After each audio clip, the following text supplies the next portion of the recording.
En esta nueva parte de la obra de Jane Austen, las emociones se intensifican y los destinos de las hermanas Dashwood toman un rumbo decisivo.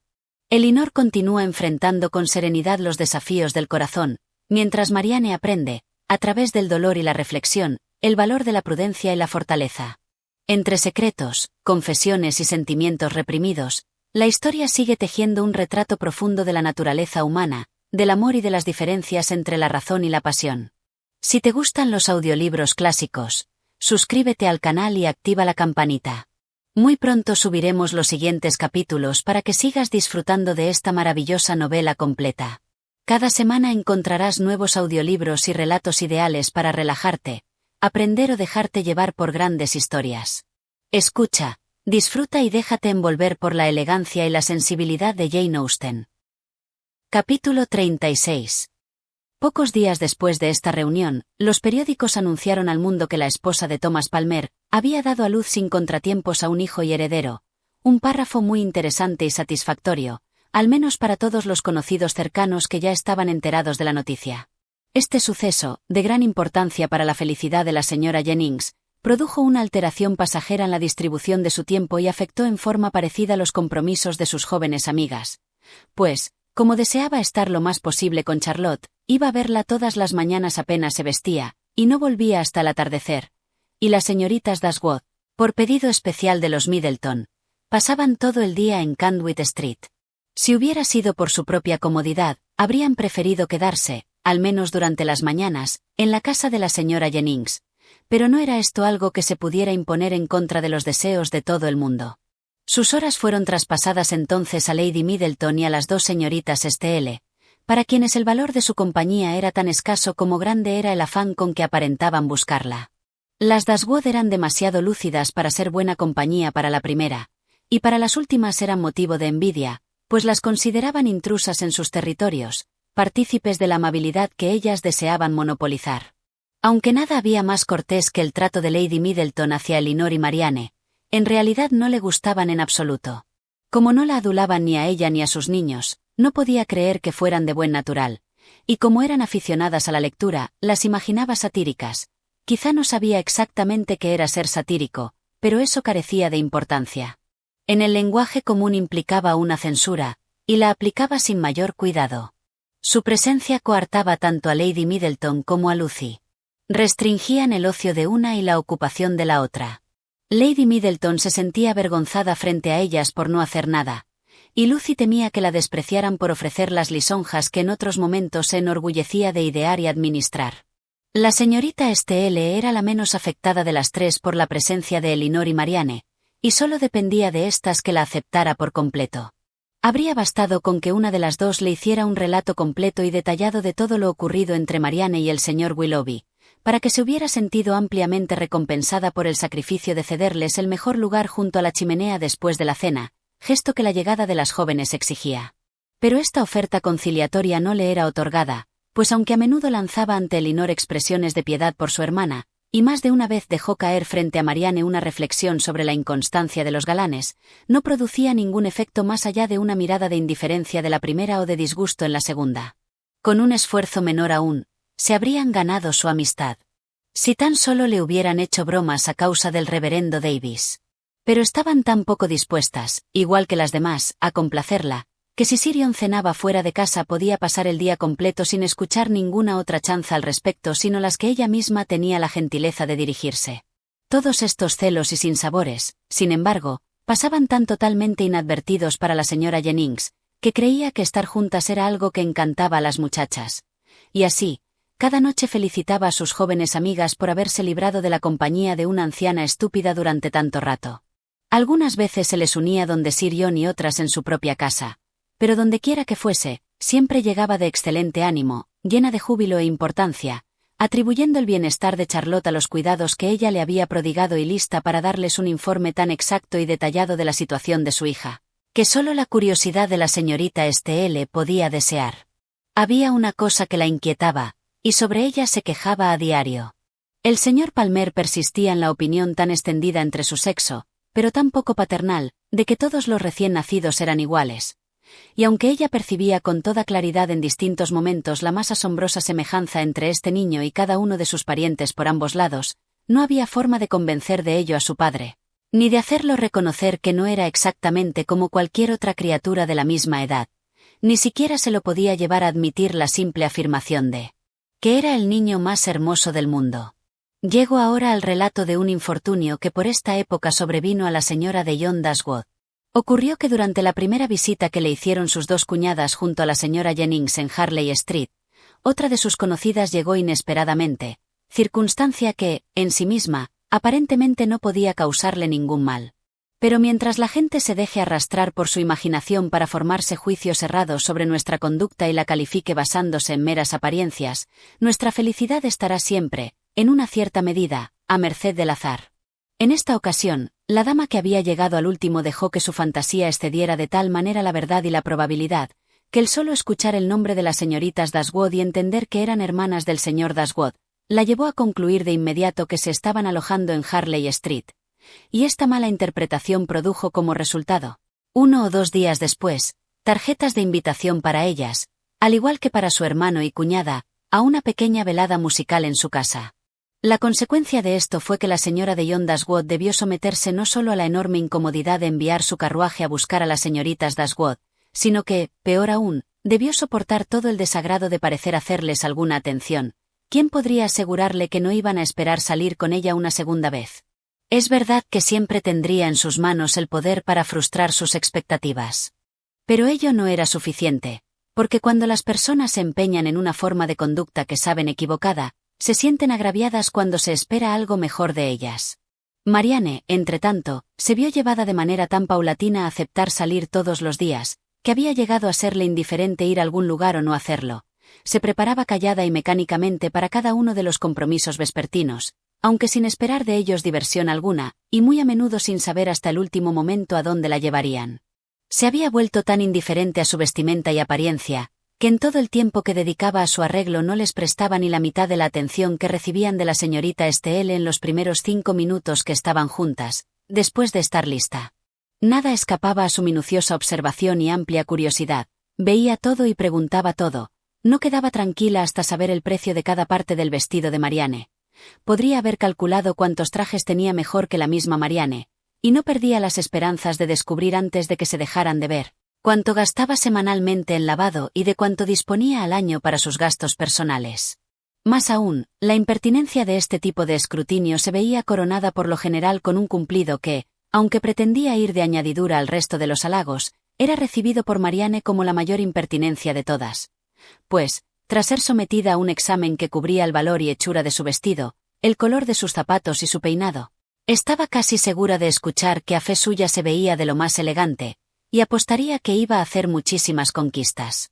Con estas animosas palabras fue despedida Marianne en la actual ocasión mientras se dirigía al carruaje de su hermano, el cual estaban listas para abordar 5 minutos después de tenerlo ante su puerta, puntualidad no muy grata a su cuñada, que las había precedido a la casa de su amiga y esperaba allí alguna demora de parte de las jóvenes que pudiera incomodarla a ella o a su cochero. Los acontecimientos de esa noche no tuvieron nada de extraordinario. La reunión, como todas las veladas musicales, incluía una buena cantidad de personas que encontraba real placer en el espectáculo, y muchas más que no obtenían ninguno, y, como siempre, los ejecutantes eran, en su propia opinión y en la de sus amigos íntimos, los mejores concertistas privados de Inglaterra. Como Elinor no tenía talentos musicales, ni pretendía tenerlos, sin grandes escrúpulos desviaba la mirada del gran piano cada vez que deseaba hacerlo, y sin que ni la presencia de un arpa y un violonchelo se le impidieran, contemplaba a su gusto cualquier otro objeto de la estancia. En una de estas miradas errabundas, vio en el grupo de jóvenes al mismísimo de quien habían escuchado toda una conferencia sobre estuches de mondadientes en Grays. Poco después lo vio mirándola a ella, y hablándole a su hermano con toda familiaridad, y acababa de decidir que averiguaría su nombre con este último, cuando ambos se le acercaron y el señor Dashwood se lo presentó como el señor Robert Ferrars. Se dirigió a ella con desenvuelta cortesía y torció su cabeza en una inclinación que le hizo ver tan claramente como lo habrían hecho las palabras, que era exactamente el fanfarrón que le había descrito Lucy. Habría sido una suerte para ella si su afecto por Edward dependiera menos de sus propios méritos que del mérito de sus parientes más cercanos. pues en tales circunstancias la inclinación de cabeza de su hermano le habría dado el toque final a lo que el mal humor de su madre y hermana habrían comenzado. Pero mientras reflexionaba con extrañeza sobre la diferencia entre los dos jóvenes, no le ocurrió que la vacuidad y presunción de uno le quitara toda benevolencia de juicio hacia la modestia y valía del otro. Por supuesto que eran diferentes, le explicó Robert al describirse a sí mismo en el transcurso del cuarto de hora de conversación que mantuvieron. Refiriéndose a su hermano, lamentó la extremada gaucherie que, en su verdadera opinión, le impedía alternar en la buena sociedad, atribuyéndola imparcial y generosamente mucho menos a una falencia innata que a la desgracia de haber sido educado por un preceptor particular, mientras que en su caso, aunque probablemente sin ninguna superioridad natural, o material en especial, por la sencilla razón de haber gozado de las ventajas de la educación privada, estaba tan bien equipado como el que más para incursionar en el mundo. «A fe mía», añadió, «creo que de eso se trata todo, y así se lo digo a menudo a mi madre cuando se lamenta por ello. Mi querida señora, le digo siempre, no debe seguir preocupándose. El daño ya es irreparable, y ha sido por completo obra suya. ¿Por qué se dejó persuadir por mi tío, Sir Robert, en contra de su propio juicio, de colocar a Edward en manos de un preceptor particular en el momento más crítico de su vida? Si tan solo lo hubiera enviado a Westminster como lo hizo conmigo, en vez de enviarlo al establecimiento del señor Pratt, todo esto se habría evitado.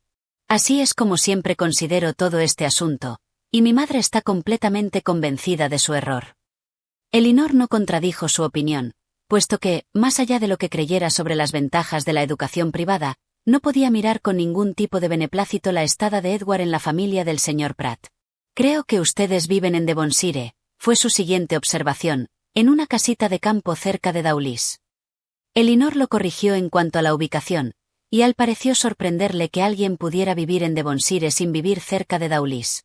Le otorgó, sin embargo, su más entusiasta aprobación al tipo de casa de que se trataba. «Por mi parte», dijo, «me fascinan las casas de campo. Tienen siempre tanta comodidad, tanta elegancia. Y, lo prometo, si tuviera algún dinero de sobra, compraría un pequeño terreno y me construiría una, cerca de Londres, a donde pudiera ir en cualquier momento, reunir a unos pocos amigos en torno mío y ser feliz. A todo el que piensa edificar algo, le aconsejo que construya una pequeña casa de campo». Un amigo, Lord Courtland, se me acercó hace algunos días con el propósito de solicitar mi consejo, y me presentó 3 proyectos de bonomí. Yo debía elegir el mejor de ellos. «Mi querido Courtland», le dije de inmediato, arrojando los 3 al fuego, «no aceptes ninguno de ellos, y de todas maneras constrúyete una casita de campo». Y creo que con eso se dijo todo. Algunos piensan que allí no habría comodidades, no habría holgura, pero están totalmente equivocados. El mes pasado estuve donde mi amigo Elliot, cerca de Dartford. Lady Elliot deseaba ofrecer un baile. «Pero, ¿cómo hacerlo?», me dijo. «Mi querido Ferrars, por favor dígame cómo organizarlo. No hay ni una sola pieza en esta casita donde quepan 10 parejas. ¿Y dónde puede servirse la cena?». Yo advertí de inmediato que no habría ninguna dificultad para ello, así que le dije: «Mi querida Lady Elliot, no se preocupe. En el comedor caben 18 parejas con toda facilidad, se pueden colocar mesas para naipes en la salita, puede abrirse la biblioteca para servir té y otros refrescos, y haga servir la cena en el salón». A Lady Elliot le encantó la idea. Medimos el comedor y vimos que daba cabida justo a 18 parejas, y todo se dispuso precisamente según mi plan. De hecho, entonces, puede ver que basta saber arreglárselas para disfrutar de las mismas comodidades en una casita de campo o en la mansión más amplia. Elinor concordó con todo ello, porque no creía que él mereciera el cumplido de una oposición racional. Como John Dashwood disfrutaba tan poco con la música como la mayor de sus hermanas, también había dejado a su mente en libertad de divagar, y fue así que esa noche se le ocurrió una idea que, al volver a casa, sometió a la aprobación de su esposa. La reflexión sobre el error de la señora Denison al suponer que sus hermanas estaban hospedadas con ellos le había sugerido lo apropiado que sería tenerlas realmente como huéspedes mientras los compromisos de la señora Jennings la mantenían alejada del hogar. El gasto sería insignificante, y no mucho más los inconvenientes. Y era, en suma, una atención que la delicadeza de su conciencia le señalaba como requisito para liberarse por completo de la promesa hecha a su padre. Fanny se sobresaltó ante esta propuesta. «No veo cómo podría hacerse», dijo, «sin ofender a Lady Middleton, puesto que pasan todos los días con ella, de no ser así, me complacería mucho hacerlo. Sabes bien que siempre estoy dispuesta a brindarles todas las atenciones que me son posibles, y así lo demuestra el hecho de haberlas llevado conmigo esta noche. Pero son invitadas de Lady Middleton. ¿Cómo puedo pedirles que la dejen? Su esposo, aunque con gran humildad, no veía que sus objeciones fueran convincentes. Ya ha pasado una semana de esta forma en Candwith Street, y a Lady Middleton no le disgustaría que ellas les dieran la misma cantidad de días a parientes tan cercanos. Fanny hizo una breve pausa y luego, con renovado vigor, dijo: «Amor mío, se lo pediría de todo corazón, si estuviera en mi poder hacerlo. Pero acababa de decidir para mí misma pedir a las señoritas STL que pasaran unos pocos días conmigo. Son unas jovencitas muy educadas y buenas, y pienso que les debemos esta atención, considerando lo bien que se portó su tío con Edward. Verás que podemos invitar a tus hermanas algún otro año, pero puede que las señoritas STL ya no vuelvan a venir a la ciudad. Estoy segura de que te gustarán. De hecho, ya sabes que sí te gustan, y mucho, y lo mismo a mi madre, y a Harry le gustan tanto». El señor Dashwood se convenció. Entendió la necesidad de invitar a las señoritas STL de inmediato, mientras la decisión de invitar a sus hermanas algún otro año tranquilizaba su conciencia. Al mismo tiempo, sin embargo, tenía la sagaz sospecha de que otro año haría innecesaria la invitación, ya que traería a Elinor a la ciudad como esposa del coronel Brandon, y a Marianne como huésped de ellos.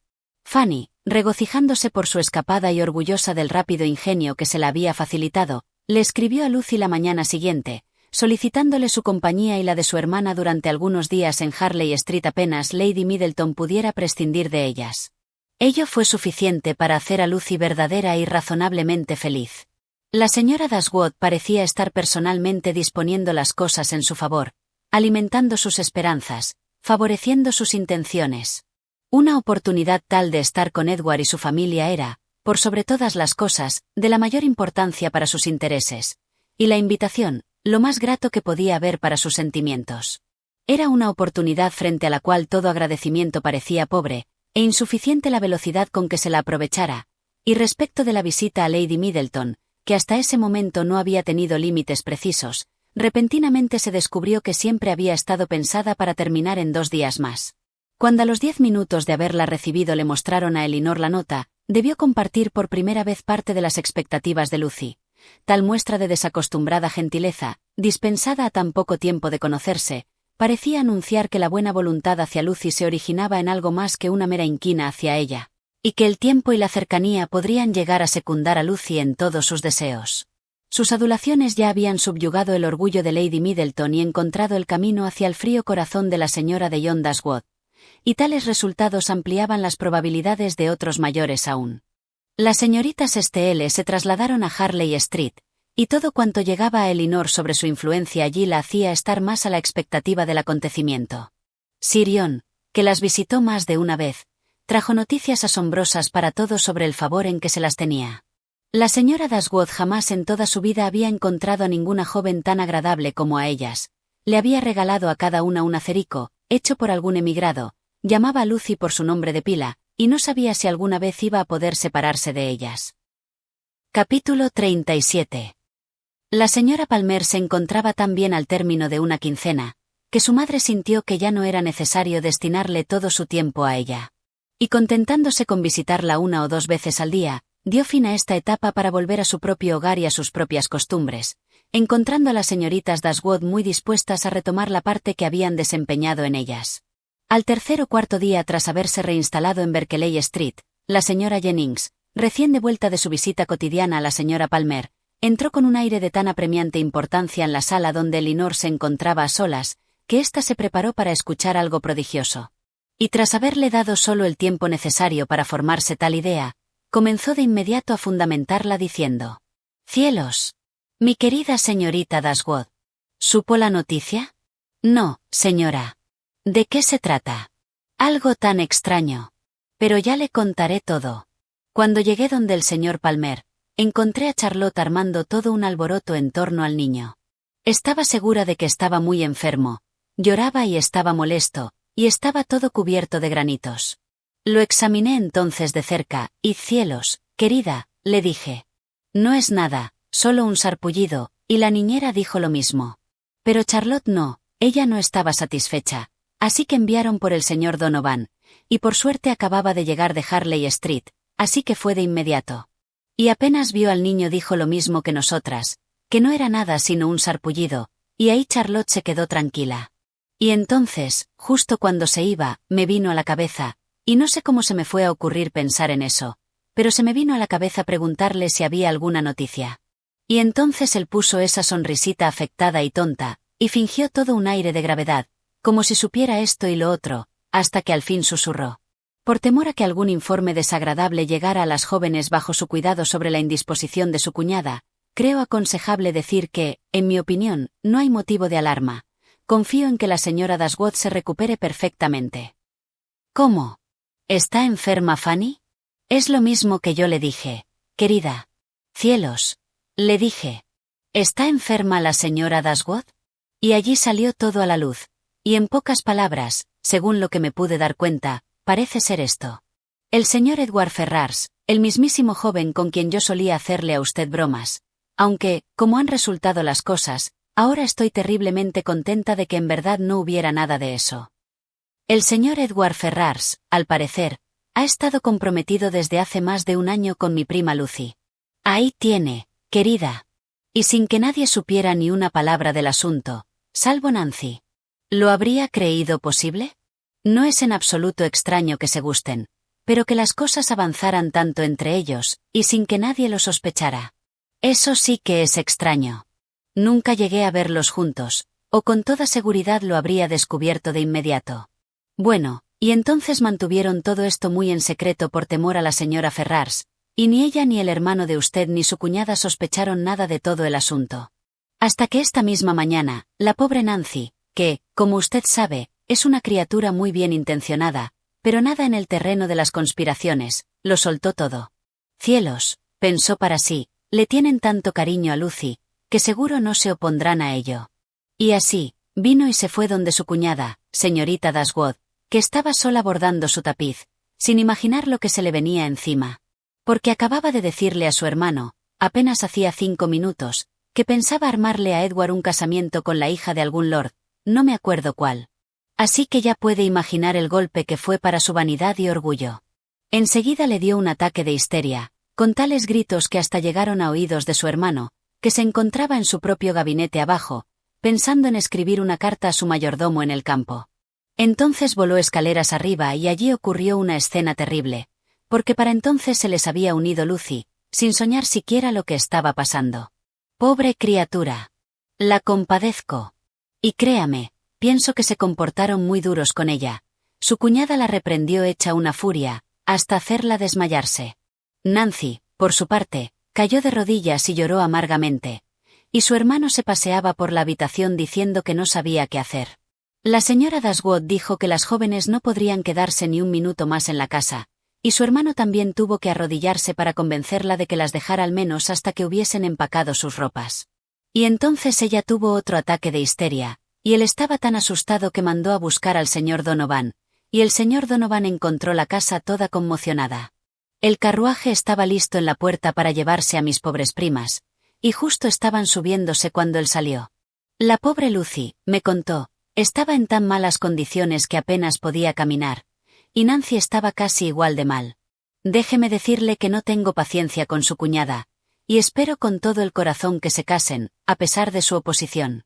Dios, ¿cómo se va a poner el pobre señor Edward cuando lo sepa? Que hayan maltratado así a su amada.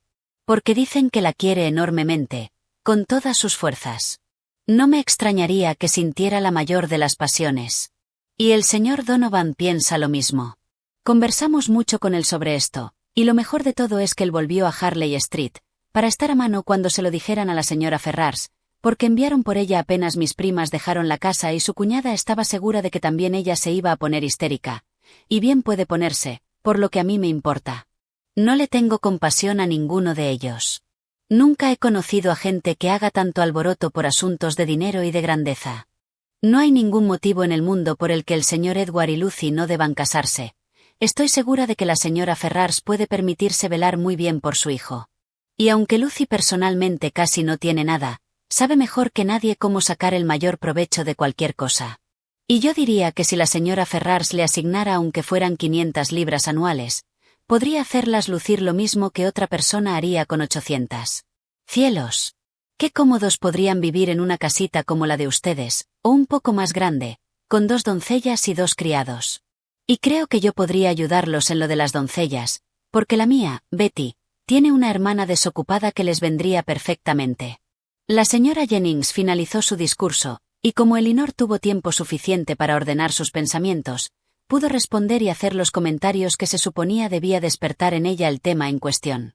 Contenta de saber que no era sospechosa de tener ningún interés particular en él y que la señora Jennings, como últimamente varias veces le había parecido ser el caso, ya no se la imaginaba encariñada con Edward, y feliz sobre todo porque no estuviera ahí Marianne, se sintió muy capaz de hablar del asunto sin turbarse y dar una opinión imparcial, según creía, sobre la conducta de cada uno de los interesados.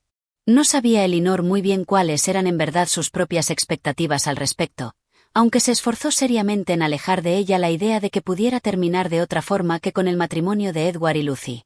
Si estaba ansiosa de saber lo que diría y haría la señora Ferrars, aunque no cabían muchas dudas en cuanto a su naturaleza, y más ansiosa aún de saber cómo se comportaría Edward. Sentía bastante compasión por él, por Lucy, muy poca, e incluso le costó algo de trabajo procurar ese poco, por el resto, ninguna. Como la señora Jennings no cambiaba de tema, muy pronto Elinor advirtió que sería necesario preparar a Marianne para discutirlo.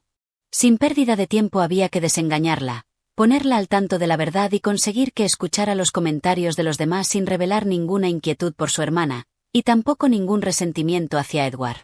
Penosa era la tarea que debía cumplir Elinor. Iba a tener que destruir lo que en verdad creía ser el principal consuelo de su hermana, dar detalles acerca de Edward que temía lo harían desmerecer para siempre a los ojos de Marianne. Y hacer que por el parecido entre sus situaciones, que ante la viva imaginación de ella parecería enorme, debiera revivir una vez más su propia desilusión. Pero ingrata como debía ser tal tarea, había que cumplirla y, en consecuencia, Elinor se apresuró a hacerlo. Lejos estaba de desear detenerse demasiado en sus propios sentimientos o demostrar que sufría mucho, a no ser que el dominio sobre sí misma que había practicado desde el momento en que supo del compromiso de Edward le indicara que sería útil frente a Marianne. Su relato fue claro y sencillo, y aunque no pudo estar desprovisto de emoción, no fue acompañado ni de agitación violenta ni de arrebatos de dolor. Eso correspondía más a la oyente, porque Marianne escuchó todo horrorizada y lloró sin parar. Por lo general, Elinor tenía que consolar a los demás cuando ella estaba afligida tanto como cuando ellos lo estaban, y así, confortó a Marianne al ofrecerle la certidumbre de su propia tranquilidad y una vigorosa defensa de Edward frente a todos los cargos, salvo el de imprudencia. Pero Marianne no dio crédito durante un buen rato a ninguno de los argumentos de Elinor. Edward parecía un segundo Willoughby, y si Elinor admitía, como lo había hecho, que si lo había amado muy sinceramente, ¿cómo podía sentir menos que ella? En cuanto a Lucy Steele, la consideraba tan absolutamente despreciable, tan completamente incapaz de atraer a ningún hombre sensible, que no la iban a poder convencer primero de creer, y después de perdonar, que Edward hubiera sentido antes ningún afecto por ella. Ni siquiera admitía que hubiese sido algo natural, y Elinor abandonó sus esfuerzos, dejando que algún día la convenciera de que así eran las cosas. Lo único que podía llegar a convencerla, un conocimiento más profundo de la humanidad. En su primer intento de comunicación, no había podido ir más allá de establecer el hecho del compromiso y el tiempo que tenía de existencia. Irrumpieron entonces las emociones de Marianne, poniendo fin a todo orden en la descripción de los pormenores, y durante algunos momentos, todo lo que pudo hacerse fue calmar su aflicción, tranquilizar sus temores y combatir su resentimiento. La primera pregunta que hizo, que abrió el camino a nuevos detalles, fue: ¿y hace cuánto tiempo que lo sabes, Elinor? ¿Te ha escrito él? Lo he sabido desde hace 4 meses. Cuando Lucy fue por primera vez a Barton Park en noviembre pasado, me habló en privado de su compromiso. Ante estas palabras, Marianne expresó con sus ojos lo que sus labios no podían formular. Tras un momento de asombrado silencio, exclamó: «¿4 meses? ¿Lo has sabido durante 4 meses?» Elinor lo confirmó. «¿Cómo? Mientras cuidabas de mí cuando yo estaba sumida en el dolor, ¿tu corazón cargaba con todo esto? Y yo que te he reprochado ser feliz. No era conveniente que en esos momentos tú supieras cuán opuesto a eso era mi sentir». «4 meses», volvió a exclamar Marianne. Y tú tan tranquila, tan alegre. ¿En qué te has sostenido? En sentir que estaba cumpliendo mi deber. Mi promesa a Lucy me imponía el secreto. Le debía a ella, entonces, evitar cualquier indicio de la verdad, y le debía a mi familia y a mis amigos evitarles una preocupación por causa mía que no estaría en mis manos solucionar. Lo anterior pareció sacudir fuertemente a Marianne. A menudo he querido sacarte a ti y a mamá del engaño, añadió Elinor, y 1 o 2 veces he intentado hacerlo, pero sin traicionar la confianza que habían depositado en mí, jamás las habría convencido. 4 meses. ¿Y todavía lo amabas? Sí, pero no lo amaba solo a él, y mientras me importara tanto el bienestar de otras personas, me alegraba ahorrarles el conocimiento de lo mucho que sufría. Ahora puedo pensar y hablar de todo ello sin gran emoción. No querría que sufrieras por causa mía, porque te aseguro que yo ya no sufro excesivamente. Tengo muchas cosas en que apoyarme. No creo haber causado esta desilusión con ninguna imprudencia mía y la he sobrellevado, en lo que me ha sido posible, sin esparcirla a mi alrededor. Absuelvo a Edward de toda conducta en esencia impropia.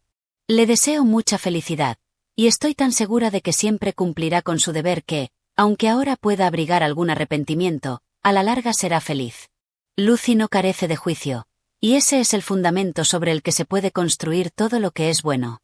Y después de todo, Marianne, después de lo fascinante que puede ser la idea de un amor único y permanente y de todo cuanto pueda ponderarse una felicidad que depende por completo de una persona en especial, las cosas no son así, no es adecuado, no es posible que lo sean. Edward se casará con Lucy, se casará con una mujer superior en aspecto e inteligencia a la mitad de las personas de su sexo, y el tiempo y la costumbre le enseñarán a olvidar que alguna vez creyó a alguna otra superior a ella. Si es así como piensas, dijo Marianne, si puede compensarse tan fácilmente la pérdida de lo que es más valioso, tu aplomo y tu dominio sobre ti misma son quizá un poco menos asombrosos. Se acercan más a lo que yo puedo comprender. Te entiendo. Supones que mis sentimientos nunca han sido muy fuertes. Durante 4 meses, Marianne, todo esto me ha pesado en la mente sin haber podido hablar de ello a nadie en el mundo. Sabiendo que, cuando lo supieran, tú y mi madre serían enormemente desgraciadas, y aún así impedida de prepararlas para ello ni en lo más mínimo. Me lo contó.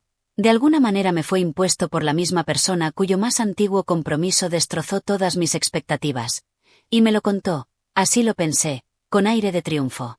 Tuve, por tanto, que vencer las sospechas de esta persona intentando parecer indiferente allí donde mi interés era más profundo. Y no ha sido solo una vez. Una y otra vez he tenido que escuchar sus esperanzas y alegrías. Me he sabido separada de Edward para siempre, sin saber de ni siquiera una circunstancia que me hiciera desear menos la unión. Nada hay que lo haya hecho menos digno de aprecio, ni nada que asegure que le soy indiferente. He tenido que luchar contra la mala voluntad de su hermana y la insolencia de su madre, y he sufrido los castigos de querer a alguien sin gozar de sus ventajas. Y todo esto ha estado ocurriendo en momentos en que, como tan bien lo sabes, no era el único dolor que me afligía. Si puedes creerme capaz de sentir alguna vez, con toda seguridad podría suponer que he sufrido ahora. La tranquila mesura con que actualmente he llegado a tomar lo ocurrido, el consuelo que he estado dispuesta a aceptar, han sido producto de un doloroso esfuerzo, no llegaron por sí mismos. En un comienzo no contaba con ellos para aliviar mi espíritu. No, Marianne. Entonces, si no hubiera estado atada al silencio, quizá nada, ni siquiera lo que le debía a mis amigos más queridos, me habría impedido mostrar abiertamente que era muy desdichada. Marianne estaba completamente consternada. «¡Ay, Elinor!», exclamó. «Me has hecho odiarme para siempre. Qué desalmada he sido contigo. Contigo, que has sido mi único consuelo, que me has acompañado en toda mi miseria, que parecía sufrir únicamente por mí. ¿Así es como te lo agradezco? ¿Es esta la única recompensa que puedo ofrecerte? Porque tu valía me abrumaba, he estado intentando desconocerla». A esta confesión siguieron las más tiernas caricias. Dado el estado de ánimo en que se encontraba ahora, Elinor no tuvo dificultad alguna para obtener de ella todas las promesas que requería. Y a pedido suyo, Marianne se comprometió a no tocar nunca el tema con la más mínima apariencia de amargura. A estar con Lucy sin dejar traslucir el menor incremento en el desagrado que sentía por ella. E incluso, a ver al mismo Edward, si el azar los juntaba, sin disminuir en nada su habitual cordialidad. Todas eran grandes concesiones, pero cuando Marianne sentía que había hecho algún daño, Nada que pudiera hacer para repararlo le parecía demasiado. Cumplió a la perfección su promesa de ser discreta. Prestó atención a todo lo que la señora Jennings tenía que decir sobre el tema sin cambiar de color, no discrepó con ella en nada, y 3 veces se la escuchó decir: «Sí, señora». Su única reacción al escucharla alabar a Lucy fue cambiar de asiento, y cuando la señora Jennings mencionó el cariño de Edward, tan solo se le apretó la garganta. Tantos avances en el heroísmo de su hermana hicieron que Elinor se sintiera capaz de afrontar todo. La mañana siguiente las puso nuevamente a prueba con la visita de su hermano, que llegó con un aspecto muy serio a discutir el terrible asunto y traerles noticias de su esposa. «Habrán escuchado, supongo», les dijo con gran solemnidad, no bien se hubo sentado, «del insólito descubrimiento que ayer tuvo lugar bajo nuestro techo». Todos hicieron gestos de asentimiento. Parecía un momento demasiado atroz para las palabras. «Mi esposa», continuó, «ha sufrido espantosamente. También la señora Ferrars. En suma, ha sido una escena muy difícil y dolorosa. Pero confío en que capearemos la tormenta sin que ninguno de nosotros resulte demasiado abatido. Pobre Fanny. Estuvo con ataques histéricos todo el día de ayer. Pero no quisiera alarmarlas demasiado. Donovan dice que no hay nada demasiado importante que temer. Es de buena constitución y capaz de enfrentarse a cualquier cosa. Lo ha sobrellevado con la entereza de un ángel. Dice que no volverá a pensar bien de nadie, y no es de extrañar, tras haber sido engañada en esa forma. Recibir tanta ingratitud tras mostrar tanta bondad y entregar tanta confianza. Fue obedeciendo a la generosidad de su corazón que invitó a estas jóvenes a su casa, simplemente porque pensó que se merecían algunas atenciones, que eran unas muchachas inofensivas y bien educadas y que serían una compañía agradable. Porque por otra parte ambos deseábamos enormemente haberte invitado a ti y a Marianne a quedarse con nosotros, mientras la gentil amiga donde se están quedando ahora atendía a su hija. Y ahora verse así recompensados. Con todo el corazón, dice la pobre Fanny con su modo afectuoso, querría que hubiéramos invitado a tus hermanas en vez de a ellas. Hizo en este momento una pausa, esperando los agradecimientos del caso, y habiéndolos obtenido, continuó. Lo que sufrió la pobre señora Ferrars cuando Fanny se lo contó, es indescriptible. Mientras ella, con el más sincero afecto, había estado planificando la unión más conveniente para él, ¿cómo suponer que todo el tiempo él había estado comprometido con otra persona? No se le habría pasado por la mente sospechar algo así.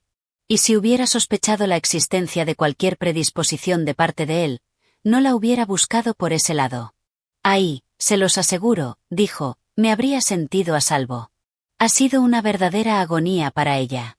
Conversamos entre nosotros, entonces, sobre lo que debía hacerse, y finalmente ella decidió enviar por Edward. Él acudió. Pero me es muy triste contarles lo que siguió. Todo lo que la señora Ferrars pudo decir para inducirlo a poner fin al compromiso, reforzado, como pueden suponer, por mis argumentos y los ruegos de Fanny, resultó inútil. El deber, el cariño, todo lo desestimó. Nunca había pensado que Edward fuese tan obstinado, tan insensible. Su madre le explicó los generosos proyectos que tenía para él, en caso de que se casase con la señorita Morton. Le dijo que le traspasaría las propiedades de Norfolk, las cuales, descontando las contribuciones, producen sus buenas 1000 libras al año. Incluso le ofreció, cuando las cosas se pusieron desesperadas, subirlo a 1200, y por el contrario, si persistía en esta unión tan desventajosa, le describió las inevitables penurias que acompañarían su matrimonio. Le insistió en que las 2000 libras de que personalmente dispone serían todo su haber, no lo volvería a ver nunca más, y estaría tan lejos de prestarle la menor ayuda, que si él fuera a asumir cualquier profesión con miras a obtener un mejor ingreso, haría todo lo que estuviera en su poder para impedirle progresar en ella. Ante esto, Marianne, en un arrebato de indignación, golpeó sus manos exclamando: «Dios bendito. ¿Cómo es posible?» «Bien puede extrañarte, Marianne», replicó su hermano, «la obstinación capaz de resistir argumentos como esos.